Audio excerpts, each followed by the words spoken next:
అందరికీ నమస్కారం అండి. భోగనందీశ్వర ఆలయం కర్ణాటక జిల్లాలో ఉన్న ఈ ఆలయం గురించి కొన్ని విషయాలు.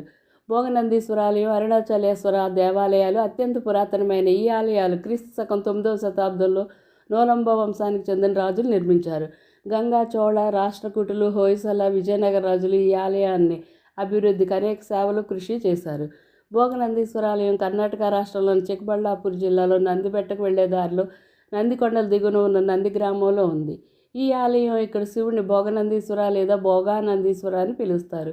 కర్ణాటకలోని పురాతన ఆలయాల్లో ఒకటిగా గుర్తించబడిన ఇది 9వ శతాబ్దం ప్రారంభంలో నిర్మించారని, ఈ ఆలయం శివుడు, పార్వతీదేవి కొలువై ఉంటారు.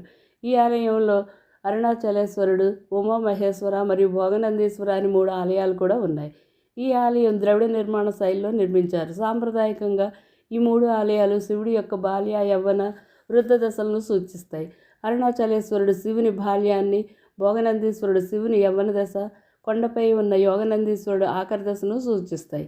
భోగనందీశ్వరాలయం యవ్వన దశను వర్ణిస్తుంది కాబట్టి, యవ్వనం ఆనందించడానికి మరియు జీవితాన్ని ఆస్వాదించడానికి కాబట్టి ఈ ఆలయంలో సంవత్సరం మొత్తం అనేక ఉత్సవాలు జరుగుతాయి. ఉమామహేశ్వర ఆలయంలో శివుడు, పార్వతి వివాహ దృశ్యాలు వర్ణిస్తుంది మరియు కొత్త దంపతులు నంది కొమ్ముల నుంచి శివుడు, పార్వతి ఆశీర్వాద దర్శనం చేసుకుంటే సత్సంతానం కలుగుతుందని స్థానికుల నమ్మకం. ఇక దీనికి విరుద్ధంగా నందికొండల పైభాగంలో ఉన్న యోగ నరసింహుడి ఆలయంలో ఎటువంటి పండుగలు జరగవు. ఎందుకంటే ఇది శివుని పరిచాంగ దశను సూచిస్తుంది. మందిరానికి ఎదురుగా ఉన్న మంటపంలో నంది శిల్పం 16వ శతాబ్దపు విజయనగర కాలంలో 2 ప్రధాన మందిరాల మధ్య సొగసైన స్తంభాలతో నిర్మించారని, గ్రే మరియు ఆకుపచ్చ గ్రనైట్ నుంచి రూపొందించిన స్తంభాలపైన దేవకన్యల యొక్క శిల్పాలు ఉంటాయి. ఈ దేవాలయంలో శిల్ప సంపదను ఎంత వర్ణించినా తక్కువే. అనేక చిన్న దేవాలయాలు కూడా ఉన్నాయి. అందమైన కళాకృతులతో చెక్కిన అనేక రాతి స్తంభాలతో కూడిన మంటపాలు నయన మనోహరంగా కనిపిస్తాయి.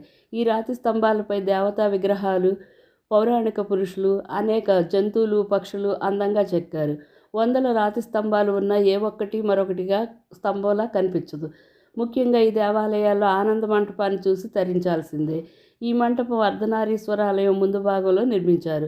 శృంగతీర్థంగా పిలువబడే ఆలయ చెరువు, దీని చుట్టూ 4 వైపు వాకిళ్ళు, మండపాలు, మెట్లు ఉన్నాయి. దివ్యమైన గంగానది నుండి నీటిని బయటికి తీయడానికి నంది తన కొమ్ములను భూమిలోకి నట్టి దాని ద్వారా ఈ తీర్థాన్ని సృష్టించబడిందని పురాణాలు తెలుపుతాయి. ఈ దేవాలయాలు బయట గోడలపై అనేక చిత్రాలతో పాటు సప్తఋషుల విగ్రహాలు దేవాలయానికి వన్నె తెచ్చాయంటారు. హొయసల కాలం నాటి కళ్యాణ మంటపంలోని అనేక సూక్ష్మరాతి విగ్రహాలు కూడా చూడవచ్చు. భోగనందీశ్వర ఆలయంలోని విండో ఆర్ట్ ఎంతో ప్రఖ్యాతి చెందింది.